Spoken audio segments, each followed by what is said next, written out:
Hi guys, Howard here with Funk 49 from James Gang, of course, with Joe Walsh. And this is such a classic rock tune, right? It's part of our musical DNA, if you know what I mean, okay? So I'm going to cover that midsection as well because I think that's really important. And so let's just get into that opening lick. You'll hear it played and see it played a few different ways, but I'll show you how I play it and the way I hear it on the recording, okay? He has a very tight lemon squeezing close mic'd guitar tone going. Okay, so you want a bit of dirt on there, definitely be on the bridge pickup or in standard tuning and all the rest.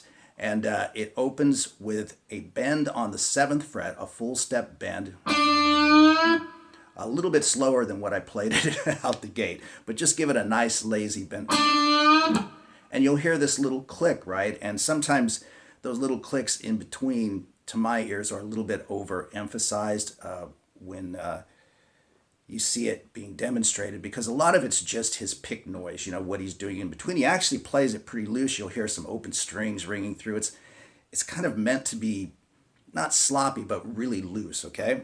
So the way I do it is I give it that bend, and then I mute the E string at the 5th fret, almost as if he was going to go like that, right? But it gets muted. And then you come back and hit the 8th fret on the B string.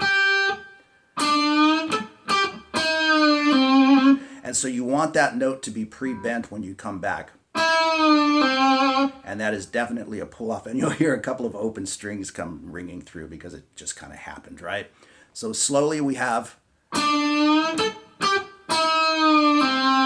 Now when you do that pull-off, you also want to bend this string up. Almost a whole step, although everything is pretty bluesy, so just keep it loose. And you'll definitely hear that string come up, right? And then the trickiest part of all is what follows.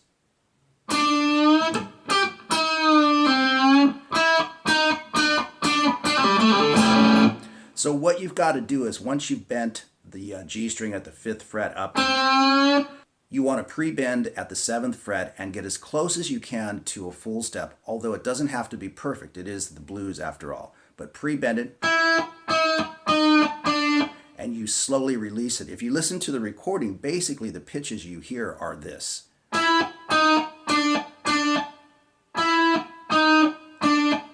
And you want to try to achieve that with that pre-bend. And once you've done that, we've got straight pull-offs.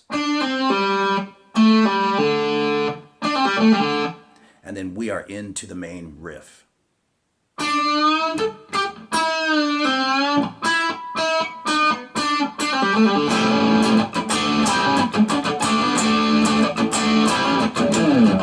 Okay, so let's talk about that riff. We've got an A7 chord. Basically, the strings we're working with are the D, the G, and the B, okay?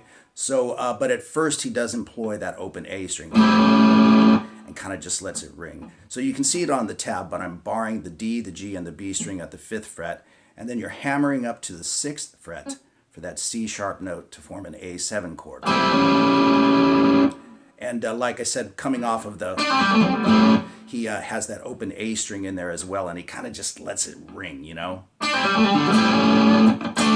before he goes there. And so what he's doing there is just barring across the same 3 strings, G, D, and B at the 7th fret, and then come back for that hammered on A7 again, okay? And then we just kind of stay with those strings, okay? So we'll talk about the little percussive stuff in between in a second. But that's the opening riff. Then move that up to the 7th fret, so you're barring across the 7th fret now with the 1st finger. And that's very Stonesy, of course, so you can see on the tab what's happening there, but I'm hammering up to the 8th fret on the B string and the 9th fret on the D string, and then letting go of it, okay? So we have... and then come back to... and then start the whole thing over again, okay? So like I say, on the first one, he lets that A string come through, and he kind of just lets it ring.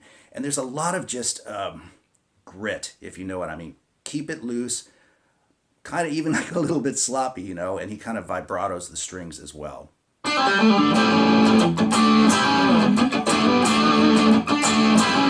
You know what what I mean? A lot of that stuff. And then you'll hear that power chord. All right. So it's just an A power chord, 5 on the top string, 7 on the A string. And there's your riff, okay?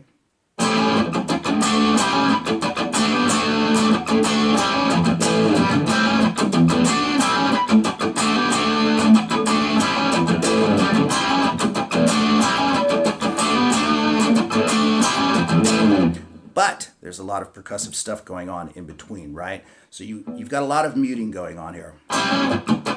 So you just want to mute with your left hand, rest it very lightly across the strings, and just do a lot of alternate stroking. So if I play it really slow, that's the easiest way for you to pick up on it.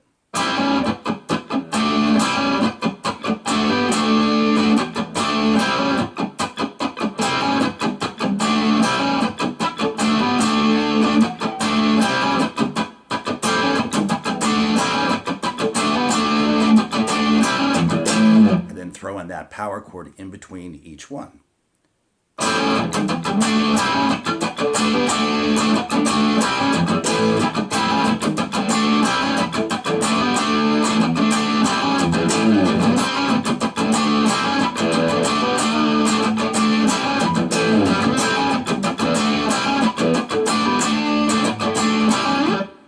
Sweet. And then we move into the next part, which is just the A pentatonic scale. It's very bluesy, right? The whole thing is.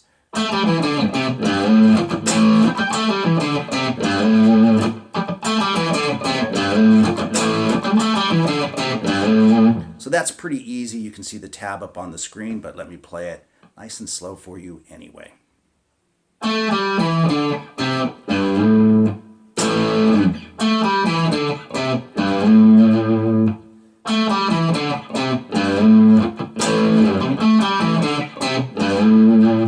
And then we simply move it up a whole step, okay? Exact same pattern, same shapes, same everything.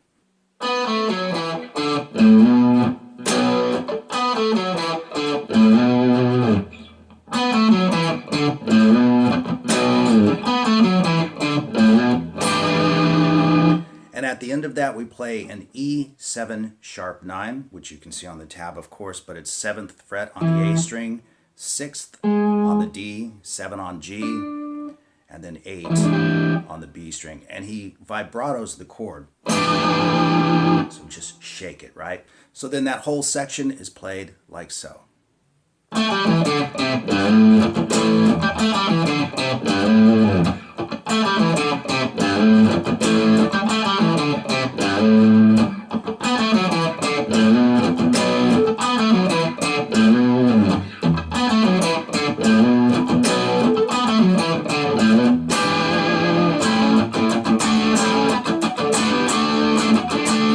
And it's just back to the main riff. So let's talk about that midsection, the breakdown, and what gets played after it.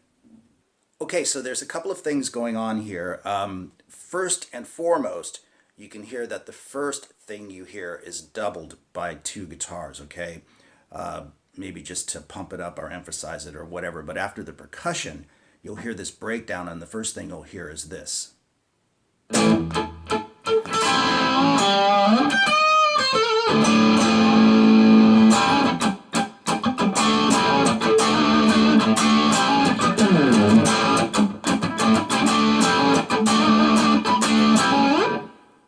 Now that's just how I kind of mosh it all together, right? But it's actually done in the studio on separate tracks. The high part you can hear kind of overlaps a little bit with what's going on down here. So that can be really tricky to just kind of put it together. But basically the first part that you hear, that's clearly doubled. There's 2 guitars playing that, and it sort of just kind of really brings it out. You can see on the tab what I'm doing, but let me explain it. You hit the power chord, and you'll hear that he's just kind of barring across the first 2 strings at the 5th fret. And it barely comes through. It's kind of muted and just kind of, like I said, very, very loose. And you can use whichever finger you want for that, but it's...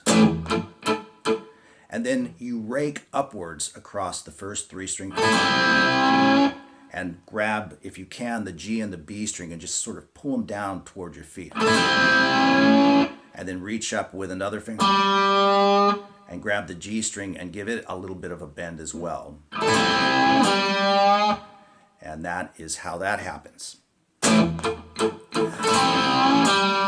Choose whatever fingers work best for you. And this is exactly what I mean by the guitars being on separate tracks. You can clearly hear on the recording that the tail end of this part slightly overlaps with the beginning of this part, the high part, okay? So let's talk about how this part is played though. And you can kind of mosh them together like I did. Just kind of go for it and do it the best you can. It's fun and it'll sound cool regardless. So this part is played with the B string being pre-bent a full step, okay? And you can see on the tab what's going on there. Right, you just pop that first note, and then 13 to 14 across the B and the G. And then he goes. And so for that, it's just the open A string and the D string that we're working with. And you want to approach that with an upstroke. And then bend that D string a half step to the major third.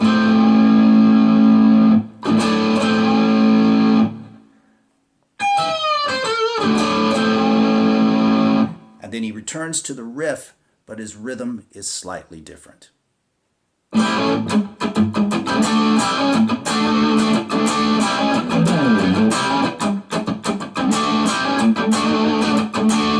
It's a little funkier, right? But it's the same riff, slightly different. He does enter it like this. He actually hammers from the barred shape to a 7th fret on the D string and 6th fret on the G string with that open A in there.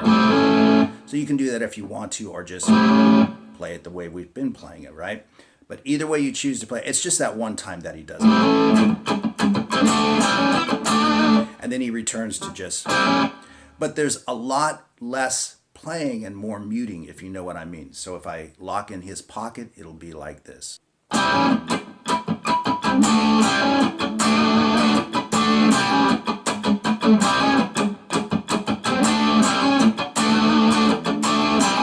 And then the vocals start again, and he just returns to the way he was playing it before.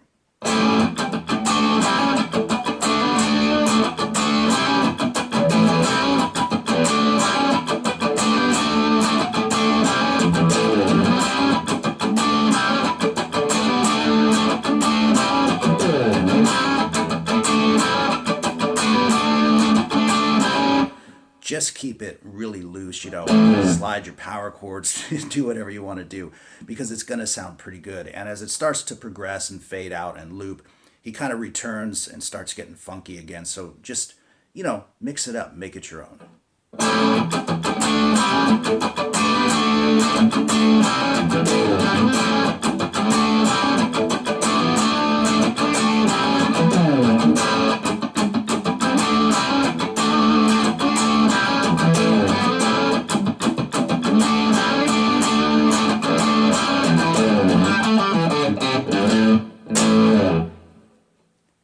So there you go with Funk 49 from James Gang with Joe Walsh. Really cool tune to play. I hope you enjoyed the lesson as always. And take care, and we'll see everybody soon.